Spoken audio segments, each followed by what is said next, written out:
ગટ્ટુ ચિંકીએ કરી car wash. શનિવારની સાંજ હતી. મમ્મી ડિનરની તૈયારી કરતી હતી અને ગટ્ટુ ચિંકી પપ્પાને ટીવી જોવા દેતા ન હતા. અરે બાળકો, ટીવીની સામેથી હટો ને. ના પપ્પા, તમે ટીવી જોઈ રહ્યા છો અને અમારી વાતો નથી સાંભળતા. હા પપ્પા, તમે ક્યારના ટીવી જોઈ રહ્યા છો. એવામાં મમ્મી કિચનમાંથી આવે છે અને કહે છે, એકદમ સાચું કહો છો તમે ગટ્ટુ ચિંકી. જ્યારે પપ્પા ટીવી જોવાનું ચાલુ કરે પછી તે કોઈનું નથી સાંભળતા. ઓહો, તો હવે મમ્મી પણ તમારા બંનેની ટીમમાં છે. નહીં તો શું પપ્પા, હવે તમારે અમારી વાત સાંભળવી જ પડશે. સારું બાળકો, બોલો શું વાત છે? પપ્પા, અમે તમને ક્યારનું કહી રહ્યા છીએ કે અમને એક રોડ ટ્રીપ પર લઈ જાઓ. હા પપ્પા, કાલે સન્ડે છે અને અમારે રોડ ટ્રીપ પર જવાની બહુ ઈચ્છા છે. હા તો ચલો, મેં ક્યારે ના પાડી. આવતીકાલે રોડ ટ્રીપ પર જઈએ. અરે ના ના, આવતીકાલે નહીં જઈ શકાય. શું? કેમ મમ્મી? હવે પપ્પા માની ગયા તો તમે કેમ ના પાડો છો? અરે તમે બહાર જઈને કારની હાલત તો જુઓ.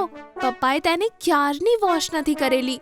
આટલી ગંદી હાલતમાં કારને રોડ ટ્રીપ પર ના લઈ જઈ શકાય બાળકો. અરે હા, કાર તો બહુ ગંદી થઈ ગઈ છે બાળકો. પણ તમે ટેન્શન ના લો, નેક્સ્ટ સન્ડે ચોક્કસ જઈશું આપણે. આ સાંભળી ગટ્ટુ ચિંકી ઘણા ઉદાસ થાય છે અને ચૂપચાપ બેસી જાય છે. મમ્મી પપ્પાને પણ ખોટું લાગતું હતું, પણ કારને ગંદી હાલતમાં પણ લઈ જવાતી ન હતી. ત્યાં જ ગટ્ટુને એક આઈડિયા આવે છે. મમ્મી પપ્પા, જો હું અને ચિંકી આવતીકાલે સવારે ઉઠીને કાર વોશ કરીએ તો શું તમે અમને બંનેને રોડ ટ્રીપ પર લઈ જશો? ગટ્ટુની વાત સાંભળી મમ્મી પપ્પા વિચારમાં પડી જાય છે. કંઈક વિચારીને પપ્પા કહે છે, તો સારું, જો તમે બંને કાર સરસ વોશ કરી તો જઈશું આપણે. પપ્પાની વાત સાંભળી ગટ્ટુ ખૂબ જ ખુશ થાય છે, પણ ચિંકી તેને ધીમેથી કહે છે, ગટ્ટુ, આપણે કાર સરખી રીતે વોશ તો કરી શકીશું ને? નહીં તો શું ચિંકી, આપણે જરૂર કરીશું. મારે કાલે રોડ ટ્રીપ પર જવું છે બસ. એના માટે મારે ભલે ગમે તે કરવું પડે. જવું તો મારે પણ છે ગટ્ટુ. ચાલ ઠીક છે, હું તને પૂરો સાથ આપીશ ગટ્ટુ. બીજા દિવસે ગટ્ટુ ચિંકી વહેલી સવારે 6 વાગે ઉઠી જાય છે. બંનેને ઉઠેલા જોઈને મમ્મી ખૂબ જ સરપ્રાઈઝ થાય છે. અરે ગટ્ટુ ચિંકી, તમે બંને તો સાચે ઉઠી ગયા. એટલે તમે કાર વોશ કરવા માટે સિરિયસ હતા? હા મમ્મી, એકદમ સિરિયસ. હવે તમે અમને પાઇપ આપો, અમે કાર વોશ કરવા જઈ રહ્યા છીએ. ઉભા રહો, પપ્પાને પણ સાથે લઈ જાઓ. તમે બંને પાઇપ કનેક્ટ નહીં કરી શકો. પછી ગટ્ટુ ચિંકી પપ્પાને પણ જગાડે છે અને ત્રણેય કારની પાસે જાય છે. ખૂબ સિરિયસ કેસ છે ગટ્ટુ. કારને સાફ કરવામાં બહુ જ મહેનત લાગશે. તું હાલત જોવે છે ને કારની? હા ચિંકી. મેં તો પહેલા જ કીધું હતું કે કાર બહુ ગંદી છે. લો બાળકો, તમારી પાઇપ સેટ થઈ ગઈ છે. હવે હું જઉં છું. All the best. આટલું કહી પપ્પા જતા રહે છે. ગટ્ટુ ચિંકી એક બકેટ, વોશિંગ લિક્વિડ અને સ્પંજ લઈને આવે છે. ચલો ચિંકી, કામ પર લાગીએ. તું આ પાઇપ પકડ અને હું જઈને નળ ચાલુ કરું છું. અને સંભાળીને પકડજે, એકદમ જોરથી પાણી આવશે. ઓકે ગટ્ટુ. ગટ્ટુ નળ ચાલુ કરે છે અને તેમાંથી ખૂબ જ ઝડપથી પાણી આવે છે. ચિંકી પાઇપ સંભાળી શકતી નથી અને પાણી તેની ઉપર પડે છે. આ જોઈ ગટ્ટુ જોરથી હસવા લાગે છે. અરે ચિંકી, મેં તને કીધું તું ને કે પાઇપ બરાબર પકડજે. હવે કાર પહેલા તો તે પોતાને જ વોશ કરી લીધી છે. ચિંકીને ગટ્ટુ પર ગુસ્સો આવે છે અને તે પાઇપ ગટ્ટુ સામે કરી દે છે, જેથી ગટ્ટુ પણ પલળી જાય છે. અરે આ તે શું કર્યું ચિંકી? ગટ્ટુ, હવે આપણે બંને મસ્ત રીતે વોશ થઈ ગયા છે. ચાલ હવે કારને વોશ કરીએ. ગટ્ટુ ચિંકી બંને હસવા લાગે છે. પછી ગટ્ટુ પાઇપથી કાર પર પાણી નાખે છે, જેનાથી કારની બધી ધૂળ સાફ થાય છે. પછી ચિંકી બકેટમાં લિક્વિડ સોપ એડ કરે છે અને ફોમ બનાવવા લાગે છે. વાવ, કેટલા બધા બબલ્સ ભરી રહ્યા છે ને ગટ્ટુ. હા, અને તેની સુગંધ પણ કેટલી સરસ છે ને ચિંકી. લાવ ગટ્ટુ, સ્પંજ આપ. હવે હું કારને સરસ રીતે ફોમથી સાફ કરીશ. તું કેમ કરીશ?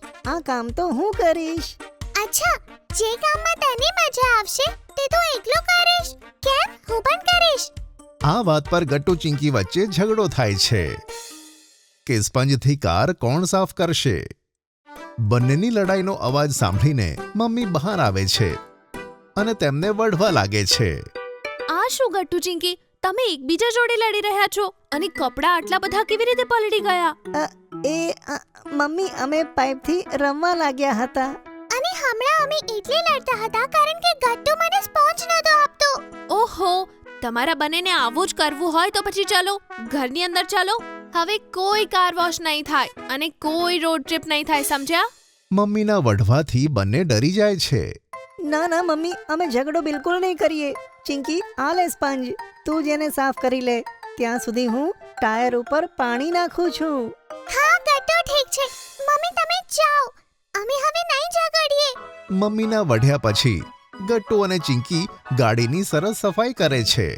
ઘણી મહેનત પછી કાર વોશ થાય છે અને ગટ્ટુ ચિંકી મમ્મી પપ્પાને બહાર લાવે છે. અરે વાહ, કાર તો એકદમ ચમકી રહી છે બાળકો.